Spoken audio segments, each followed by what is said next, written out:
காலையிலேருந்து சட்டசபை லைவ் பார்த்து ஒரு 4-5 பாலகிருஷ்ணா படத்தை ஒரே நேரத்தில் பார்த்த மாதிரி ஹேங் ஓவரில் இருந்தேன். இந்த ஒரு அமைதியான ஹபீபிங்கிற ஒரு அற்புதமான நிகழ்வுக்கு அழைத்து அந்த ஹேங் ஓவரை போக்குனதுக்கும் முதல்ல நன்றி. உண்மையிலேயே ஒரு தலித் சினிமா, இஸ்லாமிய சினிமாங்கிறது என்ன நான் பார்க்குறேன்னா, அரசியல், புரட்சி, அவர்களுடைய பிரச்சனை பேசுவதெல்லாம் இல்லை. முதல்ல அவர்களை மனிதர்களாக காட்டுவது, அவர்களுடைய ஈஸ்தட்டிக்கை காட்டுவது, அவர்களுடைய உணர்வுகளை உண்மையாக காட்டுவது. அதுதான் உண்மையிலேயே ஒரு தலித் சினிமா, உண்மையிலேயே ஒரு இஸ்லாமிய சினிமா. மெட்ராஸ் ஏன் ஒரு முக்கியமான தலித் சினிமாவை பார்க்கப்படுது அப்படின்னா, அந்த படம் தான் முதலில் வட சென்னையை சேர்த்த ஒரு தலித்திய வாழ்க்கையை ரொம்ப ஈஸ்தட்டிக்கா காட்டின படம், ரொம்ப அழகியலோட காட்டின படம்.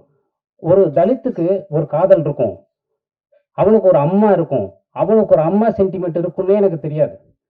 நாம பார்த்த 80களில் பார்த்த படங்கள் எல்லாம் அவங்க ஒரு பண்ணையார் வீட்டில் பின்னாடி தொழுவத்தில் இருப்பாங்க, அவங்களுக்கு ஒரு நெருக்கடி வரும் அப்படிங்கிறது மட்டும்தான். முதல்ல அவங்களுக்குள்ள இருக்கிற சக மனிதனாக பார்ப்பதற்கு, அவர்களை மனிதர்களாக உங்கள் கண்முன் நிறுத்துகிற படைப்பு தான் உண்மையிலேயே அரசியல் சினிமா.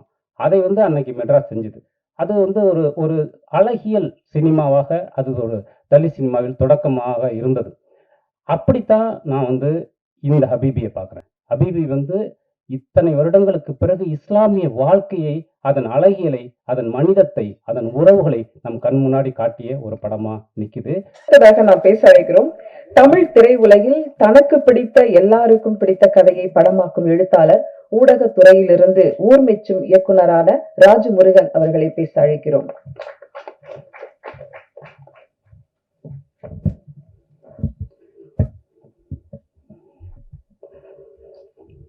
ஒரு பிரசாத் லேபில் விழாவுக்கு வரும்போதெல்லாம் கவிதா தோழர் நம்மளை பற்றி என்ன சொல்லுவாங்க அப்படிங்கிறது தான் சினிமாக்காரங்களுடைய பெரிய எதிர்பார்ப்பாக இருக்குது. நன்றி தோழர். எல்லாருக்கும் வணக்கம். காலையிலேருந்து சட்டசபை லைவ் பார்த்து ஒரு 4-5 பாலகிருஷ்ணா படத்தை ஒரே நேரத்தில் பார்த்த மாதிரி ஹேங் ஓவரில் இருந்தேன். இந்த ஒரு அமைதியான ஹபீபிங்கிற ஒரு அற்புதமான நிகழ்வுக்கு அழைத்து அந்த ஹேங் ஓவரை போக்குனதுக்கும் முதல்ல நன்றி. மீரா எனக்கு பல வருடங்களுக்கு முன்பு பழக்கம். மீரா எனக்கு எப்படி தெரியும்னா, அடூர் கோபாலகிருஷ்ணனையும், அரவிந்தனையும், பத்மராஜனையும், தோப்பில் பாசிலையும் பேசி கொண்டிருக்கக்கூடிய ஒரு அபூர்வமான சினிமா நண்பனாகத்தான் மீரா எனக்கு அறிமுகமானார். அவருடைய பேச்சுக்கும் சினிமாவுக்கு நான் அப்படி பேச ஆரம்பித்த பல தோழர்கள் அவங்களுடைய பேச்சுக்கும் வேலைக்கும் மிகப்பெரிய இடைவெளியை பிற்காலத்தில் நான் உணர்ந்தேன். ஆனால் அன்றைக்கு என்னிடம் பேசிக்கொண்டிருந்த அதே மீராவை இன்று வரைக்கும் நான் அந்த சினிமா துறையில் பார்த்து கொண்டிருப்பதுங்கிறது பெரிய விஷயம். அதை தன்னுடைய படைப்புகளின் மூலமாக தொடர்ந்து மீரா செய்து கொண்டே இருக்கிறார். ஏன்னா அவருடைய படங்கள் இதற்கு முந்தைய படங்கள் கமர்ஷியலாக பெருசாக போலனாலும், அவள் பெயர் தமிழரசி ஒரு முக்கியமான படம் தமிழில். அது அந்த ஸ்பேஸில் பாவை கூத்து பின்புலத்தில் சொல்லப்பட்ட ரொம்ப முக்கியமான கதை. அது முழுமையடையாமல் போயிடுச்சு. அதே மாதிரி தான் இரண்டாவது படமும். அப்படி தொடர்ந்து அவர் ஒரு நல்ல சினிமாவுக்கும் வியாபாரத்துக்கும் இடையில் கடந்து போராடிட்டே இருக்கிறத நானும் யுகபாரதி நானும் பார்த்துக்கிட்டே இருப்போம். அந்த அவஸ்தையை பார்த்துக்கிட்டே இருக்கும்போது, ஏன்னா அந்த அவஸ்தையை நாங்களும் அனுபவித்திருக்கிறோம். அதில் கண்டிப்பாக மீரா என்னைக்காவது ஒரு முழுமையான வெற்றியை அடைவார் அப்படிங்கிற எதிர்பார்ப்பை ஹபீபி பூர்த்தி செய்திருக்கிறது. அதற்காக உங்கள் எல்லோருக்கும் மீராவின் சார்பாக நன்றி. ஏன்னா இந்த படம் வந்த பிறகு நான் இந்த ஹபீபி பார்த்துட்டு யுகபாரதி அண்ணனுக்கு ஃபோன் பண்ணி பேசினேன். ரொம்ப நல்லா இருக்குண்ணே, ரொம்ப அற்புதமான ஒரு படைப்பு அப்படின்னு சொல்லிட்டு மீராட்டையும் பேசினேன். எனக்கு இந்த படத்தோடைய ரிசப்ஷன் எப்படி இருக்குங்கிறது தான் எனக்கு ரொம்ப ஆர்வமாகவும் இருந்தது. அப்போ படம் வந்த 2வது நாள் நான் மீராவுக்கு ஃபோன் பண்ணி, விமர்சனங்கள்லாம் ரொம்ப நல்லா வருது மீரா, ரொம்ப சூப்பராக இருக்குது, நீங்கள் ஜெயிச்சிட்டீங்க அப்படின்னு நான் மெசேஜ் பண்ணியிருந்தேன் அவருக்கு. ஸோ எனக்கு ரொம்ப சந்தோஷம். இந்த மாதிரியான ஒரு படத்தை இன்றைய சூழலில் ஊடகங்கள் கொண்டாடி தீர்த்து இருக்கீங்க. அதுக்கு என்னுடைய பெரிய நன்றி ஒரு படைப்பாளியாக. ஏன்னா இது ஒரு பெரிய ரெஸ்பான்சிபிலிட்டி. நான் ஹபீபி படத்தை எப்படி பார்க்குறேன்னா, தமிழ் இலக்கியத்தில் இஸ்லாமியர்களுக்கு ஒரு மிகப்பெரிய வரலாறு இருக்குது. சிவாபுராணத்தில் தொடங்கி தோப்பில் முகமது மீரான் வரைக்கும் ஒரு மிகப்பெரிய வரலாறு இருக்குது.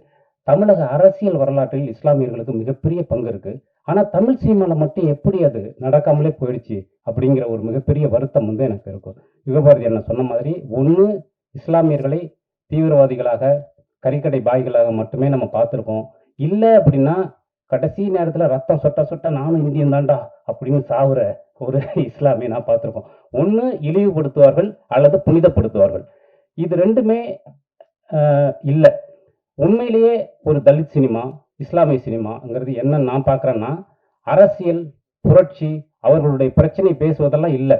முதல்ல அவர்களை மனிதர்களாக காட்டுவது, அவர்களுடைய ஈஸ்தட்டிக்கை காட்டுவது, அவர்களுடைய உணர்வுகளை உண்மையாக காட்டுவது. அதுதான் உண்மையிலேயே ஒரு தலித் சினிமா, உண்மையிலேயே ஒரு இஸ்லாமிய சினிமா. மெட்ராஸ் ஏன் ஒரு முக்கியமான தலித் சினிமாவை பார்க்கப்படுது அப்படின்னா, அந்த படம் தான் முதலில் வட சென்னையை சேர்த்த ஒரு தலித்திய வாழ்க்கையை வந்து ரொம்ப ஈஸ்தட்டிக்கா காட்டின படம், ரொம்ப அழகியலோட காட்டின படம். ஒரு தலித்துக்கு ஒரு காதல் இருக்கும், அவனுக்கு ஒரு அம்மா இருக்கும், அவனுக்கு ஒரு அம்மா சென்டிமெண்ட் இருக்குன்னே எனக்கு தெரியாது. நாம பார்த்த 80களில் பார்த்த படங்கள் எல்லாம் அவங்க வந்து ஒரு பண்ணையார் வீட்டில் பின்னாடி தொழுவத்தில் இருப்பாங்க, அவங்களுக்கு ஒரு நெருக்கடி வரும் அப்படிங்கிறது மட்டும்தான். முதல்ல அவங்களுக்குள்ள இருக்கக்கூடிய சக மனிதனாக பார்ப்பதற்கு, அவர்களை மனிதர்களாக உங்கள் கண் முன் வந்து நிறுத்துகிற படைப்பு தான் உண்மையிலேயே அரசியல் சினிமா. அதை வந்து அன்னைக்கு மெட்ராஸ் செஞ்சது. அது வந்து ஒரு ஒரு அழகியல் சினிமாவாக, அது ஒரு தலித் சினிமாவில் தொடக்கமாக இருந்தது. அப்படித்தான் நான் வந்து இந்த ஹபீபியை பார்க்குறேன். ஹபீபி வந்து இத்தனை வருடங்களுக்கு பிறகு இஸ்லாமிய வாழ்க்கையை, அதன் அழகியலை, அதன் மனிதத்தை, அதன் உறவுகளை நம் கண் முன்னாடி காட்டிய ஒரு படமா நிக்குது. அது அது மட்டும் இல்லாம ஒரு சினிமாவாகவும் வெற்றிகரமான சினிமாவா நிக்குது. எனக்கு ரொம்ப முக்கியமா இதோட வெற்றியை கொண்டாட வேணும்னு நினைக்கிறது என்னன்னா, இன்னைக்கு இந்த மாதிரியான ஒரு படத்தை எடுத்துட்டு போய் தயாரிப்பாளர்கிட்ட சொல்லி நம்ம எடுத்துட்டு வந்து திரையில கொண்டு வந்து வியாபாரத்துக்கு கொண்டு வரதுங்கிறது மிகப்பெரிய நெருக்கடியா இருக்கு. சுரேஷ் காமாட்சி தோழர் இங்க இருக்காரு. இன்னைக்கு வந்து நீங்க படம், ஒரு கதை சொல்ல போனா தயாரிப்பாளர்கள் நம்மளை எப்படி அணுகுறாங்கங்கிறது முக்கியமான விஷயம். 20 நிமிஷத்துக்கு ஒரு தடவை ரீல்ஸ் மூமெண்ட் வேணும் அப்படிங்கிறது தான் இன்னைக்கு இருக்கக்கூடிய ஒரு கோரிக்கையா இருக்கு. அது என்னடா ரீல்ஸ் மூமெண்ட் எனக்கு தெரியவே இல்லை. ஆனா எல்லா சினிமாலையும் ஒரு 10 ரீல்ஸ் மூமெண்ட் வேணுங்கிறது இன்னைக்கு ஒரு முக்கியமான ஒரு விஷயமா இருக்கும். இந்த மாதிரியான சினிமால எங்க போய் ரீல்ஸ் மூமெண்ட் வைப்போம்? பட் நம்முடைய வாழ்க்கையே ஏராளமான ரீல்ஸ் மூமெண்ட்டுகள் இருக்கு. அப்படி ஒரு உண்மையான இலக்கியத்தை தமிழ் சினிமாவுக்கு கொண்டு வர்றதுங்கிறது இருக்கு இல்லையா? இதோடைய வெற்றி வந்து இன்னைய சூழலில் ரொம்ப முக்கியமான விஷயமா பார்க்குறேன். கார்த்திக் நேத்தா சொன்னது மாதிரி, இவ்வளவு இரைச்சல்களுக்கு நடுவில் இந்த படம் வந்து ஜெயித்திருக்கிறது அப்படிங்கிறது ஒரு மிகப்பெரிய நம்பிக்கையாக நான் பார்க்கிறேன். சிறை படத்துல ஒரு காட்சி வரும், தமிழ் தோழர் எழுதின அந்த படத்துல. அந்த காட்சி வந்து இஸ்லாமியர்களை ஒரு பொது சமூகம் எப்படி பார்க்கிறது, எப்படி பார்க்க கூடாது அப்படிங்கிறது தான் அந்த ஒரு காட்சி. இந்த படம் எப்படி பார்க்கணும் அப்படிங்கிறத சொல்லுது ஹபீபி. அதுதான் வந்து இந்த படத்தின் மிக முக்கியமான வெற்றியாக நான் நினைக்கிறேன். இந்த படம் தமிழ் தோழர் சொன்ன மாதிரி ஒரு 100 வருடங்களுக்கு பிறகு ஒரு திறப்பை ஏற்படுத்தி இருக்கிறது. இந்த திறப்பிலிருந்து நிறைய நல்ல சினிமாக்கள், நிறைய சமூக சினிமாக்கள், நிறைய அழகியல் சினிமாக்கள், ஈரான் சினிமாக்கள் மாதிரி இங்கே உருவாகணும். அதற்கென்று ஒரு வியாபாரம் உருவாகணும் நான் நினைக்கிறேன், ஓடிடி தளங்கள்ல. ஏன்னா இந்த மாதிரி படங்கள் இன்றைக்கு உலகம் முழுவதும் கொண்டாடப்படுது. இங்கே தான் அதுக்கான ஒரு வியாபாரமே உருவாகாம இருக்கு. ஜாபர் பனாகி வந்து சமீபத்தில் எடுத்த ஒரு படம் வந்து அவ்வளவு பிரமாதமான ஒரு வெற்றியை, உலகம் முழுவதும் கொண்டாடப்படுகிற வெற்றியை அடையுது. இங்கேருந்து ஏன் அந்த மாதிரியான சினிமாவுக்கு ஒரு வியாபார தளம் அமைக்கப்படலைன்னு எனக்கு ரொம்ப வருத்தமா இருக்கு. ஏன்னா இன்னைக்கு ஓடிடியில் இந்த மாதிரி படங்கள் பார்க்கறதுக்கு ஒரு மிகப்பெரிய மக்கள் கூட்டம் உருவாயிடுச்சு. ஆனா அது ஏன் மெயின் வியாபாரமா மாற மாட்டேங்குது? மறுபடி நாம் வந்து வன்முறையை தூண்டக்கூடிய, நம்முடைய ஆபாசத்தை தூண்டக்கூடிய, அதற்கான வியாபார தளங்களையே நம்ம உருவாக்கிக்கிட்டே இருக்குமே. அது ஏன்னா தொடர்ந்து முதலாளிகள் இதை செய்து கொண்டிருக்கிறார்கள். மக்களுக்கும் முதலாளிகளுக்குமே ஒரு பெரிய கேப் இருக்கு. முதலாளிகள் உருவாக்கக்கூடிய சந்தையில் எந்த பொருள் இருக்கிறதோ அதன் பின்னாலேயே நாம் ஓடக்கூடியவர்களாக நம்மை மாற்றி வைத்திருக்கிறார்கள். அதை உடைத்து இந்த மாதிரியான படங்களுக்கு ஒரு மிகப்பெரிய வியாபார தளம் உருவாகணும்னு நான் கேட்டுக்கிறேன். அதையும் இந்த ஹபீபி மாதிரியான படைப்புகள் தொடர்ந்து செய்யும் நினைக்கிறேன். மீரா தோழர், நீங்க வெற்றி பெற்று விட்டீர்கள். சாதாரணமான சினிமா வெற்றி அல்ல இது, இது ஒரு வரலாற்று வெற்றி. இந்த படத்துல ரொம்ப முக்கியமா பேச வேண்டிய இன்னொரு நபர் வந்து கஸ்தூரி ராஜா சார். ரொம்ப அபாரமான ஒரு நடிப்பு சார். ஏன்னா வந்து இந்த படத்துல நான் வந்து திருவாரூர் மாவட்டத்துல, என்னுடைய ஊர் வந்து சரிபாதி இஸ்லாமியர்கள் கொண்ட ஒரு ஊர். அதனால இஸ்லாமியர்களின் வாழ்க்கையை என்னுடைய தோழர்கள் நிறைய பேர் இஸ்லாமியர்கள், அதை நான் தொடர்ந்து பார்த்தவன். அப்படி வந்து ஒரு உண்மையிலேயே ஒரு இஸ்லாமிய தந்தையை பார்த்ததை போலவே இருந்தது உங்களை பார்க்கும்போது. ரொம்ப ஆச்சரியமான ஒரு உருமாற்றம். Thank you sir. அது இந்த மாதிரியான ஒரு படைப்புல அவர் சொன்னார் என்கிட்ட, கஸ்தூரி ராஜா சார் வந்து அவ்வளவு அர்ப்பணிப்போட வந்து இருந்தாரு அப்படின்னு சொல்லிட்டு. உங்களுக்கும் இந்த படத்தில் நடித்த அத்தனை பேருமே அற்புதமான பங்களிப்பை செய்திருந்தீர்கள். அதனால Meera, love you, thank you so much. இது மாதிரி நிறைய படைப்புகள் கொடுங்க. நன்றி. தேங்க்யூ சார், நன்றி.